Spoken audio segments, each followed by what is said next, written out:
नमस्कार, मैं हूं दीपक मुनि और आप हैं मेरे साथ धे टीवी पर। तो चाइना को नहीं मिल पा रहा है कोई दोस्त। यूएस के साथ टैरिफ वॉर में चाइना अकेला पड़ता नजर आ रहा है। डोनाल्ड ट्रंप ने चाइना के लिए एक ऐसा चक्रव्यूह रचा है जिसकी काट चाइना ढूंढ नहीं पा रहा है। चाइना ने पहले नॉन यूरोपियन बड़े ट्रेड करने वाले साउथ ईस्ट एशियन कंट्रीज के साथ मिलकर यूएस के टैरिफ की काट ढूंढने की कोशिश की। इस सिलसिले में पिछले हफ्ते चाइना के प्रेसिडेंट शी जिनपिंग स्वयं मलेशिया, वियतनाम और कंबोडिया के दौरे पर रहे। कुछ फैंसी डील्स हुई, पर जिस काम के लिए गए वो काम नहीं हुआ। और अब जब बात नहीं बन रही तो चाइना इन देशों को धमकाने पर आ गया है। चाइना का कहना है कि यूएस के साथ अगर इन लोगों ने कोई ऐसी डील की जिसमें चाइना का नुकसान हुआ तो चाइना इनको सबक सिखाने के लिए काउंटर मेजर्स लेके आएगा। पॉसिबली चाइना भी अब यूएस की चाल चलेगा और इन देशों पर हैवी टैरिफ इंपोज करेगा। तो मामला बिगड़ रहा है और बिगड़ता चला जा रहा है। यूएस चाइना की ट्रेड वॉर में बाकी कंट्रीज भी पिसती नजर आ रही हैं। आइए समझते हैं पूरा मामला क्या है। दरअसल ब्लूमबर्ग जो न्यूयॉर्क बेस्ड मीडिया हाउस है उसमें एक रिपोर्ट छपी। उस रिपोर्ट में कहा गया कि यूएस अपने साथ निगोशिएट करने वाले सभी देशों से कह रहा है कि अगर उनको यूएस के साथ कोई ट्रेड निगोशिएट करना है तो उसके लिए उनको चाइना से अपना ट्रेड कम करना पड़ेगा।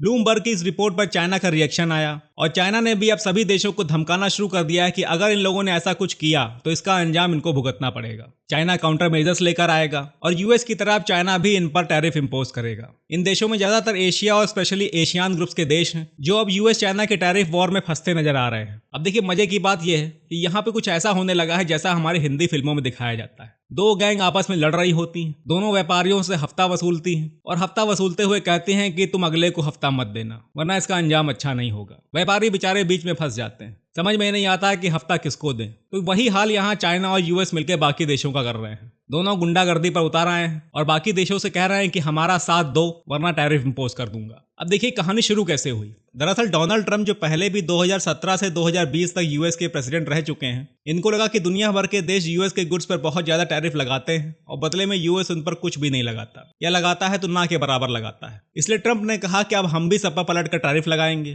ट्रंप का ये इलेक्शन प्रॉमिस रहा और इलेक्शन जीतने के बाद ट्रंप ने प्रेसिडेंट बनते ही सबसे पहला काम यही किया। 2 अप्रैल को डोनाल्ड ट्रंप ने दुनिया भर के सभी देशों पर नए टैरिफ लगाए। 10% से लेकर 145% की रेंज में टैरिफ सभी देशों पर लगाए गए। इसमें सबसे ज्यादा टैरिफ चाइना पर 145% का लगाया गया। इसके बाद ट्रंप ने सभी देशों को बातचीत के लिए आमंत्रित किया और कहा कि आप चाहें तो हमारे साथ टैरिफ नेगोशिएट कर सकते हैं, लेकिन डील ऐसी होनी चाहिए जो विन विन हो, यानी ना आपका नुकसान हो ना हमारा नुकसान हो। इस बातचीत के लिए ट्रंप ने 90 दिनों का समय दिया और जो टैरिफ इंपोज किए थे उन टैरिफ पर 90 दिनों की रोक लगा दी। अच्छा, इसके बाद सभी देशों ने ट्रंप के इस ऑफर को एक्सेप्ट कर लिया और बातचीत करने लगे, सिवाय एक देश के, और वो है चाइना। बातचीत करने के बजाय चाइना ने हेकड़ी दिखाई और यूएस पर पलटकर 125% का टैरिफ लगा दिया। यूएस ने कहा अच्छा तुम 125% का टैरिफ लगाते हो, तो डोनाल्ड ट्रंप ने पलटकर इनके ऊपर 245% का टैरिफ लगा दिया। सीधे 100% का जंप। देखिए, चाइना को लगा कि नुकसान अगर हमारा हो रहा है तो नुकसान यूएस का भी हो, और ऐसा हो भी रहा है। नुकसान दोनों तरफ से हो रहा है, बल्कि नुकसान इसमें पूरे ग्लोबल ट्रेड का हो रहा है।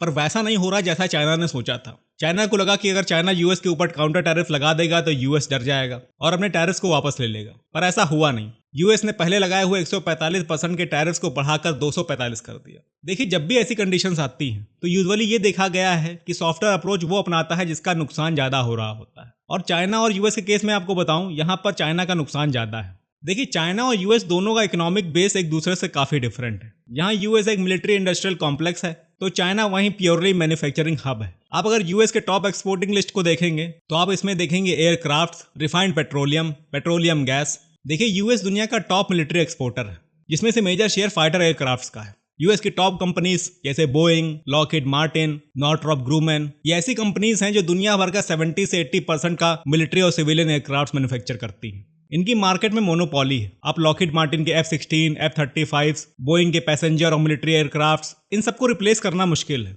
वहीं अगर आप चाइना के टॉप एक्सपोर्ट लाइन को देखेंगे तो इसमें आपको कमर्शियल मशीनरीज, डेली यूज के कमर्शियल प्रोडक्ट्स, सबसे ज्यादा यही सब दिखेंगे। ये दुनिया में एक्सक्लूसिव नहीं है, इसलिए ये रिप्लेसेबल हैं। चाइना का माल दुनिया में सबसे ज्यादा बिकता है क्योंकि ये सबसे सस्ता होता है, पर ऐसा नहीं है कि इनका माल एक्सक्लूसिव है जो और कहीं नहीं मिलेगा। अगर आप रेयर अर्थ मिनरल्स को छोड़ दें तो चाइना के एक्सपोर्ट्स का मार्केट में रिप्लेसमेंट अवेलेबल है। थोड़ा कॉस्टली पड़ेगा लेकिन मिल जाएगा। इसलिए अगर आप इकोनॉमिक टर्म्स में देखें तो यहाँ पर चाइना का नुकसान ज्यादा दिखाई देता है। चाइना के सामने सिचुएशन ऐसी आ गई है कि चाइना ने भारत को भी ऑफर किया है कि वो भारत से ज्यादा इंपोर्ट करेगा ताकि हम चाइना से और ज्यादा माल खरीद सकें। यही उम्मीद चाइना आसियान देशों से भी करता है। देखिए, चाइना यूएस को 450 बिलियन यूएस डॉलर्स का माल एक्सपोर्ट करता है और ये हर साल का मामला है। इतना माल चाइना बाकी देशों में नहीं खपा सकता। चाइना अगर चाहता है कि चाइना इस माल को बाकी देशों में, स्पेशली आसियान देशों में और बाकी एशियन देशों में खपत करा दे, तो ये मुमकिन नहीं है, क्योंकि चाइना ऑलरेडी इन देशों के साथ पहले से ही एक्सपोर्ट कर रहा है। फॉर एग्जाम्पल, अगर आप आसियान देशों को ले लीजिए तो चाइना यहाँ पहले से ही $575 बिलियन का एक्सपोर्ट करता है, और चाइना से इतना इंपोर्ट करने के बाद ये एडिशनल डंपिंग ये लोग अपने यहाँ क्यों करवाएंगे।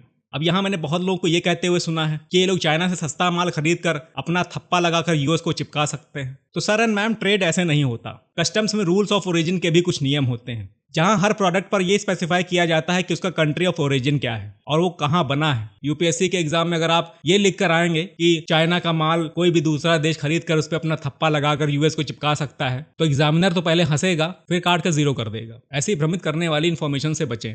देखिए, चाइना के पास ये ऑप्शन नहीं है कि वो अपना माल रिरूट करके यूएस पहुंचाए और इस प्रॉब्लम का सोल्यूशन ढूंढ सके। लेकिन हाँ, यूएस की बात अगर करें तो यूएस के पास ये चॉइस है कि वो मार्केट से अपनी जरूरत का चाइनीज माल सिलेक्टिवली उठा सकता है। तो अगर आप हेड टू हेड चाइना और यूएस के बीच में कंपैरिजन करेंगे तो आप पाएंगे कि यूएस एक बेटर पोजीशन पर है। इसलिए कुल मिलाकर मुझे ये लगता है कि चाइना के पास ज्यादा चॉइसेस नहीं है। आज नहीं तो कल इनको यूएस के साथ टेबल पर बैठना ही पड़ेगा। तो आई होप आपको ये एनालिसिस पसंद आया होगा। लाइक, शेयर एंड सब्सक्राइब करें। मिलते हैं किसी और वीडियो में, तब तक के लिए जय हिंद।